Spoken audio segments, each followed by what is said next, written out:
I let my wife run a 30 days inclusive language experiment at home, and realized it was never about words but control, humiliation, and marriage power. 30 days. That's how long my wife decided our household would operate under her new progressive language policy. No gendered pronouns, no traditional expressions, no words that could possibly reinforce what she called patriarchal linguistic structures. When she first announced this brilliant experiment over breakfast, I thought she was joking. The dead serious look in her eyes told me otherwise. Starting today, we're eliminating all gendered language from our home, she declared, sliding a printed list across the table. This includes pronouns, job titles, even casual expressions that reinforce gender stereotypes. I picked up the paper and scanned through pages of forbidden words and their approved alternatives. Apparently, I could no longer say guys when referring to a group. Mankind was now humankind, and calling someone a good man was strictly prohibited. The first week was awkward, but manageable. I played along, figuring this phase would burn out like her previous obsessions with crystals, or that month she insisted we only eat foods that started with the same letter as the day of the week. But this was different. She wasn't just asking me to participate, she was actively monitoring every conversation, every casual comment, every word that came out of my mouth. You just said mailman, she'd interrupt mid-sentence. The correct term is mail carrier. At first, these corrections came with patient explanations about inclusive language and social progress. By day 10, they were sharp, immediate interruptions that killed any natural flow of conversation. I found myself pausing before speaking, mentally filtering every word through her approval system. The rules kept expanding. Apparently, saying that's crazy was ableist, lame was offensive to people with disabilities, and even blind spot needed to be replaced with knowledge gap. I watched her scribble notes in a small notebook whenever I slipped up, which was becoming more frequent as the restrictions grew more ridiculous. What really got under my skin was how she treated these corrections. There was this condescending tone, like she was training a particularly slow student. Remember, we're trying to create a more inclusive environment, she'd say with that fake patient smile. The same smile she used when explaining simple concepts to her kindergarten class. By the second week, I realized this wasn't about language at all. This was about control. Every correction was a small victory for her, every slip-up a chance to demonstrate her moral superiority. She'd gotten so used to being the authority figure in her classroom that she decided to bring that dynamic home. The breaking point of week 2 came when we had her parents over for dinner. I was telling a story about work, something completely innocent about a difficult client, when I used the phrase "you guys" to refer to my team. Before I could continue, she cut me off mid-sentence. Actually, the inclusive term would be "you all" or "everyone," she announced to the entire table. Her parents looked confused, I felt embarrassed, and she looked proud of herself for the correction. That night, I started paying closer attention to the pattern. This wasn't education. This was humiliation disguised as enlightenment. The notebook got thicker, her corrections became more public, and I started wondering exactly what she was planning to do with all those documented violations she was so carefully recording. The woman who used to laugh at my jokes now treated every conversation like a quiz where I was destined to fail. 23 days to go, and I was already planning my exit strategy. Because if there's one thing I learned in those first 7 days, it's that some experiments aren't worth completing. Some lines shouldn't be crossed, and some control games need to be shut down before they go too far. She wanted to change my language. What she didn't realize is that she was about to learn the power of just 2 very simple, very clear words. Week 2 brought new rules and harsher enforcement. The notebook had evolved into what she called her progress tracking system. Every slip-up was categorized, time-stamped, and analyzed for patterns. She'd created a point system where certain violations carried more weight than others. Using he or she was a minor infraction, but something like man up was considered a major setback. We need measurable progress, she explained, showing me a chart she'd made with colored markers. Green days meant fewer than 3 violations. Yellow meant 4 to 6, and red meant I was regressing into old patterns. The fact that she was treating me like one of her students was infuriating, but I kept my mouth shut and played along. The public corrections escalated during our weekly neighborhood barbecue. I was talking with the other guys about the upcoming football season when I mentioned how the team needed to man the defensive line better. Before I could finish my thought, her voice cut through the conversation. Actually, they need to staff the defensive line or strengthen the defensive line, she announced to the entire group. The conversation died instantly. Everyone looked at me with that mixture of confusion and secondhand embarrassment you get when someone's spouse starts acting weird in public. Right, I said, forcing a smile. Staff the defensive line. The guys exchanged glances, and I could see the unspoken questions forming. What the hell was wrong with my wife? Why was I letting her talk to me like that? The worst part was that I didn't have good answers. She started bringing her activism to social gatherings. At dinner parties, she'd interrupt conversations to provide educational moments about inclusive language. When someone said freshman, she'd jump in with first-year student. When anyone used crazy or insane, she'd suggest alternatives like intense or overwhelming. But it wasn't just about correcting language anymore. She'd begun questioning my entire vocabulary choices, even when they weren't technically violations. Why did you say strong instead of resilient, she'd ask. Don't you think strong has masculine connotations? These weren't corrections. They were interrogations disguised as conversations. The penalty system she'd implemented was petty but effective. 3 violations in a day meant I had to do extra household chores. 5 violations meant I couldn't watch my shows that evening. 10 violations in a week meant she'd schedule what she called RE education sessions, where we'd sit down and discuss why certain words were problematic. During one of these sessions, she pulled out articles she'd printed from various academic websites. Gendered language reinforces power structures, she read aloud. By eliminating these patterns, we create space for more equitable communication. I sat there nodding, wondering when my wife had become a walking gender studies textbook. The surveillance increased too. She'd started following me around the house, listening to my phone calls, even monitoring how I talked to the dog. Apparently, calling him good boy was reinforcing binary gender concepts, even though he was literally a male dog. I was supposed to say good pup instead. By day 15, I realized she was recording some of our conversations. I caught her reviewing audio on her phone, taking notes about my progress patterns. When I asked about it, she claimed it was for objective measurement of the experiment's effectiveness. The fact that she was studying me like a lab rat should have been the final straw. But what really bothered me was how she'd started talking about me to other people. At the grocery store, she'd tell the cashier about our household language transformation. At the bank, she'd mention to the teller how she was helping her husband develop more inclusive communication skills. I'd become her personal success story, her proof that men could be reformed if properly guided. The condescension was getting unbearable. She'd started using this tone that was half teacher, half therapist. I know this is challenging for you, she'd say after each correction. But growth requires discomfort. The implication was clear. I was the problem that needed fixing, and she was the solution. What she didn't realize was that I was taking notes too. Not about language violations, but about patterns of control, manipulation, and disrespect. Because while she was busy documenting my words, I was documenting her behavior.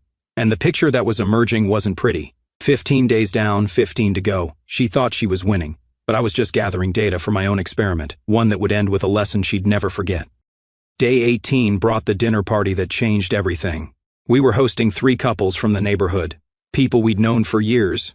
I should have seen it coming when she spent the entire afternoon preparing what she called conversation guidelines for our guests. She'd actually printed out cards with inclusive language suggestions to place at each table setting. The evening started normally enough. Good food, casual conversation, everyone relaxed and enjoying themselves.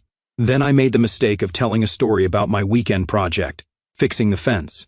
I mentioned how I'd manned the post hole digger while describing the work to the other guys. The correction came swift and loud. Actually, he operated the post hole digger, she announced to the entire table. We're working on eliminating gendered expressions in our household. The conversation stopped dead.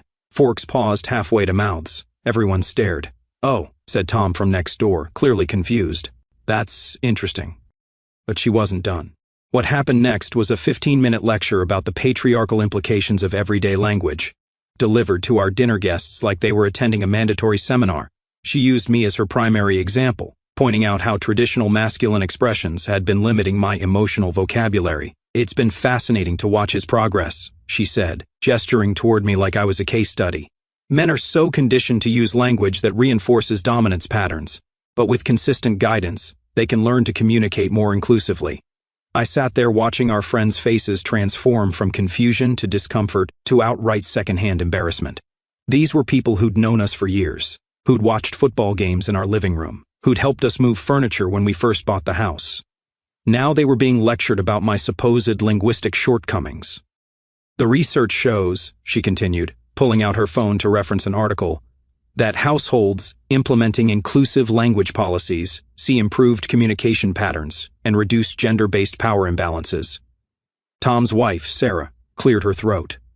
Well, that's certainly progressive. It's not just progressive, my wife replied. It's necessary. Too many marriages fail because partners can't break free from toxic communication patterns inherited from patriarchal structures. The word toxic hung in the air like a poison cloud. She just implied, in front of our closest friends, that our marriage had been toxic before her intervention, that I had been the toxic element requiring correction and supervision. I felt every eye at the table shift to me, waiting for my response. This was the moment. I could either stand up for myself or let her continue using me as her personal reformation project in front of people whose respect I valued. That's one perspective, I said calmly, setting down my fork. Another perspective might be that language policing creates more problems than it solves.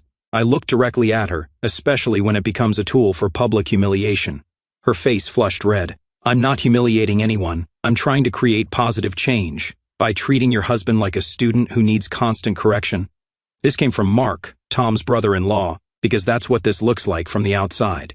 The table went quiet again, but this time the tension was different. Instead of awkward confusion, there was a shift in sympathy. People were starting to see what had been happening, and they didn't like it. She doubled down. Change is uncomfortable. Growth requires accountability. I can't enable harmful patterns just to avoid difficult conversations. Harmful patterns? I repeated slowly. Is that what you call the way I've spoken for 34 years? I call it unconscious bias that needs conscious correction. That's when I realized she genuinely believed she was saving me from myself. In her mind, she was the enlightened teacher and I was the ignorant student who should be grateful for her guidance. The fact that she was doing this in front of our friends wasn't cruelty, it was demonstration, proof of her method's effectiveness. But looking around the table, I could see that everyone else understood what was really happening. This wasn't education, it was dominance. This wasn't growth, it was control. And this wasn't partnership, it was performance art where I was the unwilling star. Well, said Tom, standing up abruptly, this has been enlightening, but we should probably head home. Within 10 minutes, all three couples had found excuses to leave early, sudden babysitter issues, early morning meetings, mysterious headaches that required immediate attention. They thanked us for dinner, made vague promises about getting together soon, and escaped as quickly as politeness allowed. After they left, she was furious, not at herself for creating the uncomfortable situation, but at me for undermining the conversation, and at our friends for not being open to growth. You embarrassed me tonight, she said while loading the dishwasher with aggressive clattering. I looked at her for a long moment. I embarrassed you? You made me look like some kind of controlling wife instead of supporting the positive changes we're making. The complete lack of self-awareness was stunning. She'd spent the evening using me as a case study in masculine dysfunction, and somehow I was the one who'd caused embarrassment. That night, I made a decision. 12 days left in her experiment, but I was done being the lab rat. It was time to turn the tables and show her what real control looked like. Day 22 changed everything. I discovered her laptop open on the kitchen counter, displaying what she called her research documentation project. What I found there made my blood run cold. She wasn't just tracking my language violations, she was sharing them. Detailed reports about my progress were being posted in multiple online forums dedicated to deconstructing masculine communication patterns, screenshots of her violation charts, audio recordings of our conversations, even photos of her notebook pages were all uploaded for public analysis. The forum threads had titles like Case Study, Reforming Traditional Male Language Patterns, and 30-Day Household Experiment Results. My wife had turned our marriage into content for internet strangers to dissect and discuss.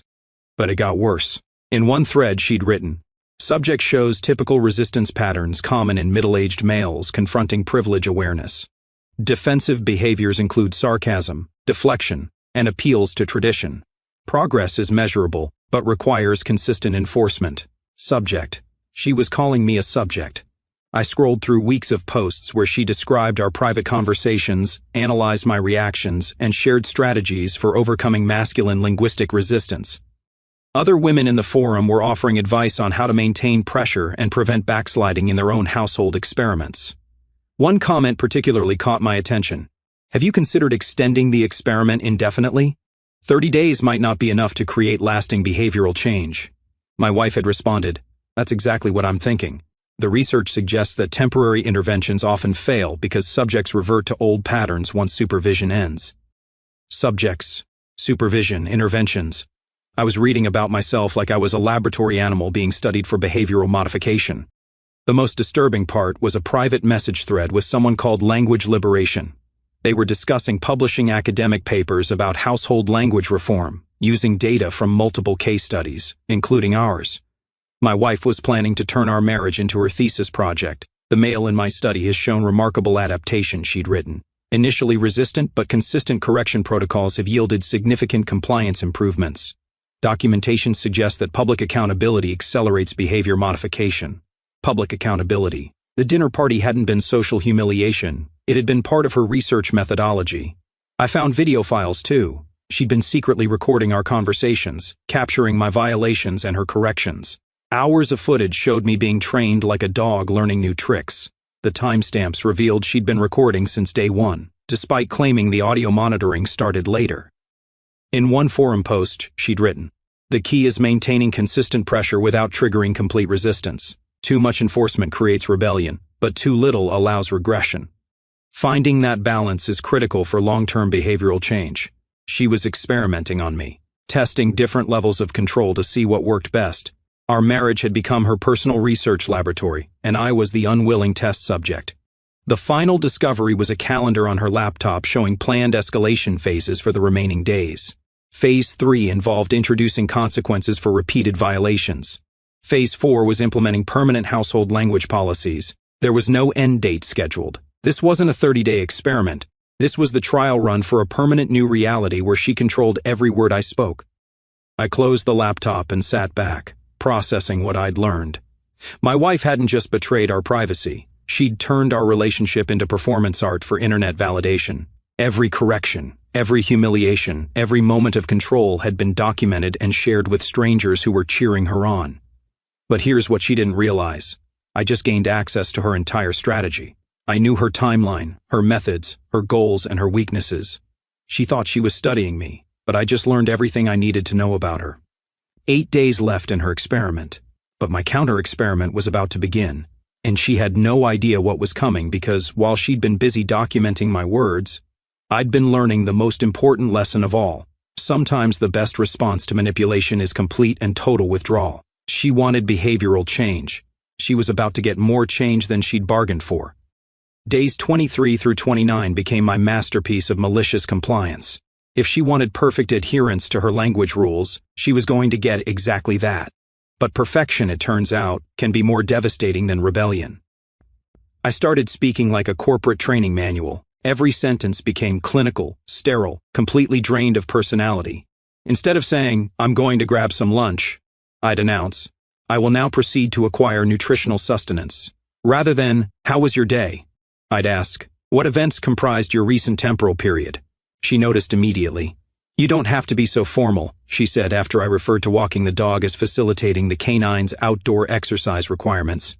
"I'm simply ensuring complete compliance with the established linguistic parameters," I replied in the most robotic tone possible. "Isn't precision the objective of this exercise?" The beauty was that I wasn't technically violating any rules. Every word was approved. Every phrase was inclusive. Every expression was perfectly neutral. But the humanity was gone. Our conversations became so mechanical that she started looking uncomfortable with her own system. By day 25, I'd eliminated all contractions, idioms, and casual expressions. I spoke like a poorly programmed artificial intelligence, trying to mimic human conversation. "I'm experiencing a requirement for liquid refreshment instead of I'm thirsty. The atmospheric conditions appear conducive to outdoor activities instead of nice weather." She kept trying to get me to speak normally. "You can relax a little," she'd say. "The goal isn't to sound like a robot." "I am unclear about which specific relaxation parameters you are referencing," I'd respond. "Could you provide more detailed guidance regarding acceptable deviation from the established protocols?" Her frustration grew daily. The woman who'd spent 3 weeks correcting every casual word was now begging me to be less precise. Her notebook entries became desperate attempts to find violations in perfectly compliant speech. Meanwhile, I was making my own preparations. Bank statements reviewed. Important documents gathered. Living arrangements researched. She was so focused on my bizarre speech patterns that she didn't notice me quietly organizing my exit strategy. On day 27, I started referring to her as the individual with whom I share this domestic space instead of using any personal pronouns. When she asked why, I explained that using you still carried hierarchical implications and the individual was more egalitarian. That's ridiculous, she snapped. I am uncertain why the individual with whom I share this domestic space is expressing dissatisfaction with my adherence to the linguistic framework that same individual established, I replied without emotion. She couldn't argue. According to her own rules, I was being perfectly correct, but the complete absence of warmth, personality, or human connection was driving her crazy. Our conversations sounded like two machines exchanging data. Day 28 brought her breaking point. She actually asked me to speak like a normal person during breakfast. I calmly explained that normal speech patterns contained numerous gender-coded expressions and that I was simply maintaining consistency with the established parameters. Fine, she said, slamming her coffee mug down. But this isn't what I meant. Could the individual with whom I share this domestic space provide clarification regarding the intended objectives of this linguistic modification program? I asked, pulling out my own notebook to document her response. That's when she realized I'd been taking notes too. Not about my violations, but about the inconsistencies in her system, the arbitrary rule changes, and most importantly, her admissions that the experiment wasn't working as planned. What is that? She demanded. Documentation of procedural irregularities and goal shifting within the established framework, I replied, for research purposes. Her face went pale. For the first time in 4 weeks, she was the one being studied, documented, and analyzed. The tables had turned completely. Day 29 was her surrender attempt. She suggested we modify the approach and add more flexibility to the guidelines. I maintained my robotic compliance while internally celebrating her desperation. I believe the individual with whom I share this domestic space is requesting alterations to a previously established 30-day commitment, I observed. Would this not constitute a violation of the experimental integrity? She had no answer. Her own rules had become her prison, and I was the warden enforcing them with mathematical precision. One day left, she was starting to panic, realizing that her experiment had created something she never intended, a version of me that was technically perfect but emotionally unreachable. She'd wanted to change my language, but instead she'd killed our communication entirely. Tomorrow was day 30. She was expecting celebration, validation, maybe even an extension of her successful behavior modification program. What she was going to get instead was a lesson in consequences that she'd never forget. Day 30 arrived with her barely contained excitement. She'd prepared a celebration breakfast, complete with a printed certificate declaring the successful completion of our household language transformation program. She'd even invited her sister over to witness what she called the graduation ceremony. I sat at the table, maintaining my robotic compliance mode while she bustled around, setting up her phone to record the moment. This was going to be her victory lap, her proof that men could be successfully reformed through proper guidance and consistent enforcement. "I'm so proud of how far we've come," she announced to her sister, who looked distinctly uncomfortable with the whole setup. 30 days ago, he was using all kinds of problematic language. Now look at the progress. She pulled out her charts, her documentation, her before and after recordings. For 20 minutes, she presented her findings like a scientist, announcing a breakthrough discovery. I was her evidence, her living proof that patriarchal communication patterns could be dismantled through dedicated intervention. The key, she explained to her sister, was consistent accountability and refusing to accept backsliding. Men need structure when they're learning to communicate more inclusively. Her sister kept glancing at me with obvious concern. "He seems different," she said carefully. "Different in a good way," my wife insisted. "More thoughtful, more conscious of his language choices. The transformation has been remarkable." After her presentation ended, she turned to me with expectant eyes. "So, what have you learned from this experience? How do you feel about the changes we've made?" This was my moment. 30 days of documentation, humiliation, and control had led to this single question. She wanted reflection, gratitude, maybe even a request to continue the experiment permanently. I looked at her for a long moment, then at her sister, then at the celebration setup she'd arranged, the certificates, the charts, the recording equipment, all waiting to capture my grateful acknowledgement of her successful behavior modification program. Instead, I stood up from the table, walked to the hallway closet, and pulled out the suitcase I'd packed the night before. Her face went from expectant to confused to alarmed in the span of 3 seconds. "What are you doing?" she asked, her voice rising. I set the suitcase by the front door, turned back to face her, and abandoned the robotic speech pattern I'd maintained for the past week. When I spoke, it was with perfect clarity, normal tone, and complete finality. I'm gone. 2 words, simple, direct, and devastating. The room went silent, except for the sound of her phone still recording. Her sister's mouth fell open. The celebration breakfast sat untouched on the table next to her printed certificates of my successful reformation. "You can't just leave," she stammered. "We completed the experiment. You made progress. We proved the system works." "The system worked perfectly," I agreed, picking up my suitcase. "It showed me exactly who I married and exactly what I needed to do about it. But you followed the rules. You learned to communicate better. The documentation proves you turned our marriage into a research project without my consent. You recorded private conversations, shared personal information with strangers online, and treated me like a lab rat for 30 days. Her face went white. She hadn't expected me to discover her online activities. "That was for educational purposes," she said weakly. "To help other couples." "To help other couples what? Learn how to humiliate their spouses for internet validation?" Her sister was staring back and forth between us, finally understanding what had really been happening. "You posted about this online?" she asked her sister. "I was documenting the process for research," my wife said defensively. "It's important work." "Important work?" I repeated. "Is that what you call secretly recording your husband and sharing the results with strangers? Is that what you call public humiliation disguised as education?" I walked toward the door, then paused and turned back one final time. "You wanted to change my language. Congratulations, you taught me the 2 most important words I've ever learned." She was crying now, finally realizing that her experiment had backfired completely.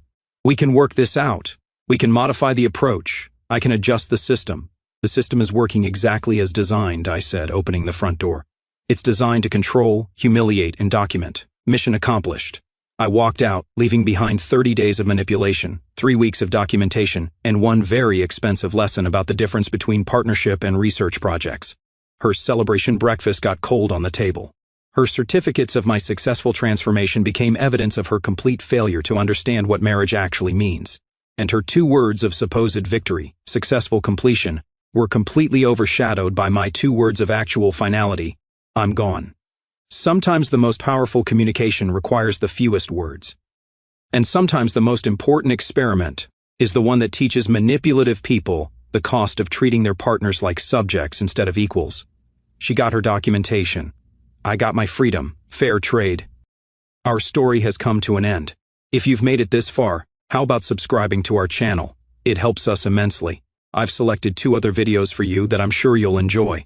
Feel free to click on them. I'll be waiting for you in the next story. See you soon.